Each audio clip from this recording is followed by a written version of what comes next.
Can't seem to find enough time to get everything done? Do you always feel like a headless chicken running around, getting overwhelmed by too many things and too little time? How often do you wish the clock would slow down? Now, if this is you, then this video is for you.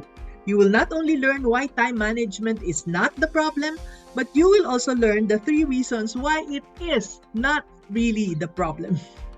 So hi, welcome to Mami Negosyo's Business Tips number 50.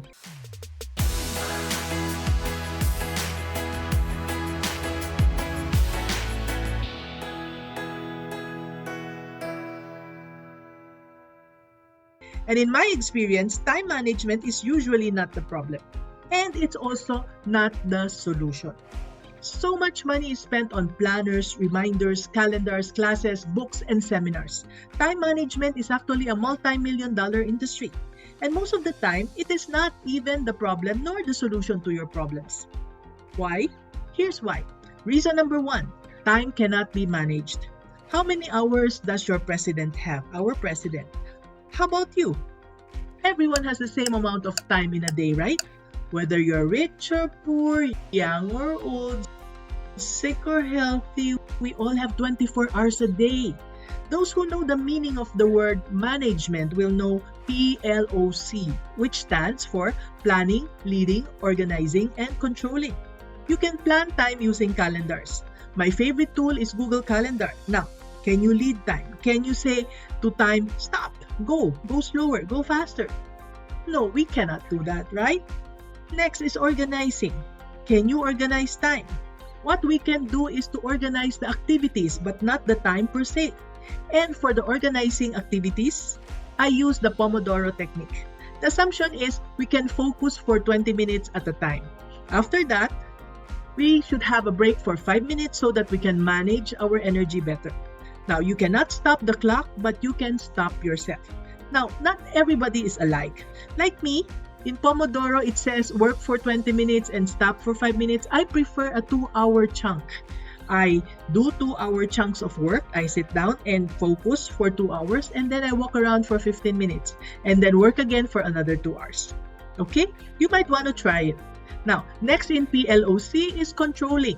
Can we control the speed of the clock? Of course not. So again, we cannot manage time. We cannot lead and control time, but we can plan and organize.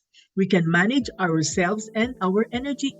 To remember this, type the word self in the comments. Okay? Thank you. Now, reason number 2, it's not about managing time. It's about managing priorities. What I use is the concept of the time quadrants of Stephen Covey.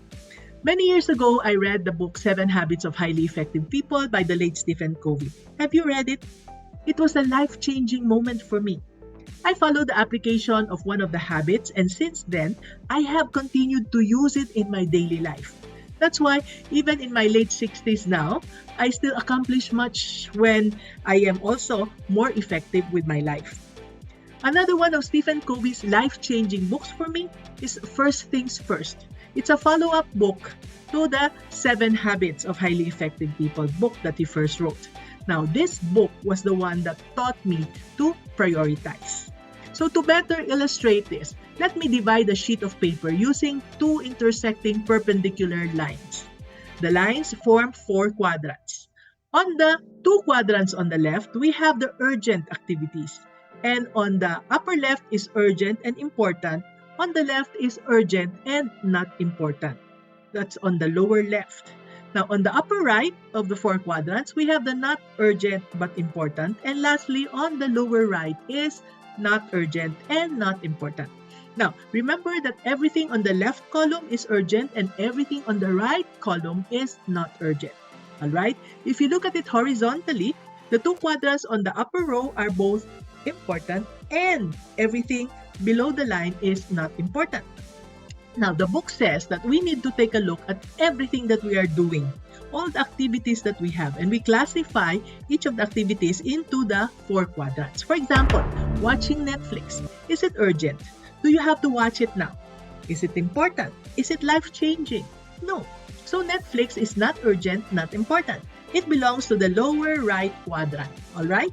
Okay, let's have an example for urgent and not important. Your phone is ringing. Marites is calling to tell you a juicy chismis. Yes, it's urgent because the phone is ringing. You have to answer it if you want to. But the juicy chismis is not that important. Life won't be put on hold if you get the news tonight or tomorrow. What are examples of urgent and important? Well, your house is on fire, knock on wood, no? Your house is on fire or a family member got in an accident.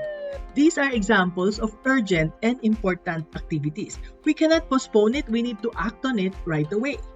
Now, what is not urgent but important? Well, something like planning. Do you like planning? Well, is planning urgent? No. That's why we keep on postponing it, right? But is it important? Yes, because when you have the right plan, you'll be able to execute and get results right away. Other examples in this quadrant are delegating, quality time, rest and recreation, eating healthy, and up-leveling knowledge and skills. These are important, so we need to make time for them, but they are not urgent. Let's not keep postponing that much-needed massage or that vacation with the family.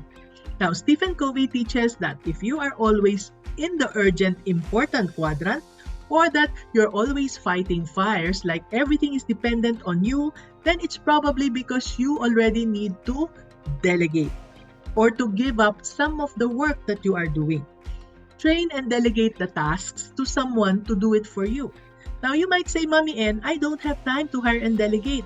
My schedule is already full. How can I have more time to do other important things like training? Well, what I heard from Covey is that you can take time from the lower parts of the quadrants. Say no to some of the urgent, not important activities like to Marites. Reduce, if not eliminate, Netflix, games, and other time wasters. You can also say no to urgent and not important tasks as well. You can say, Marites, I'm sorry, let's talk some other time. Okay? So focus your time on delegating, planning, and everything in the not urgent but important quadrant, because this will help you to slowly free up the other tasks in the urgent and important quadrant. Start hiring and training other people to do the tasks for you. And then when you have that extra time in your hands, then you don't have to do so much. You can now give yourself permission to watch Netflix or that K-drama series again. For now, focus on the upper quadrants because these quadrants will surely give you great results. Now, the lesson here is to manage your priorities. So, let's review. The first two reasons why time management is not the problem or the solution are time cannot be managed. Instead, we manage ourselves and our energy. Number two, manage priorities. We need to manage not time but our priorities using the four quadrants. Now, reason number three, it's not about time management. It's about letting go. Can you please type let go for me? Thank you. What do we need to let go? Just like what we mentioned in our previous episode when we talked about burnout. If you missed it, you can watch that video later. I'll put the link in the description below. Okay, in that video, we talked about things that we need to let go of, like time wasters, especially the people who are wasting our time. Sometimes we have outgrown people already, and it's time to meet other people at our current level.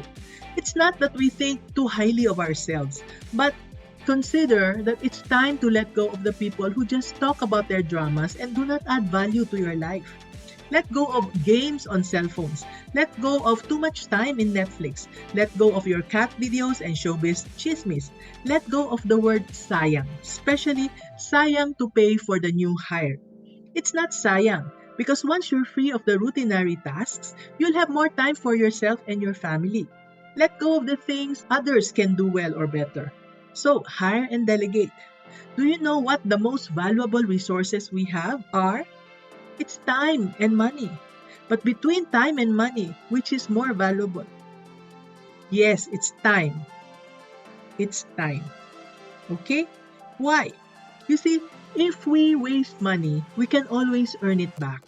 When we waste time, it's gone forever. No amount of money can buy or earn the time back. So take care of your time. It's more valuable.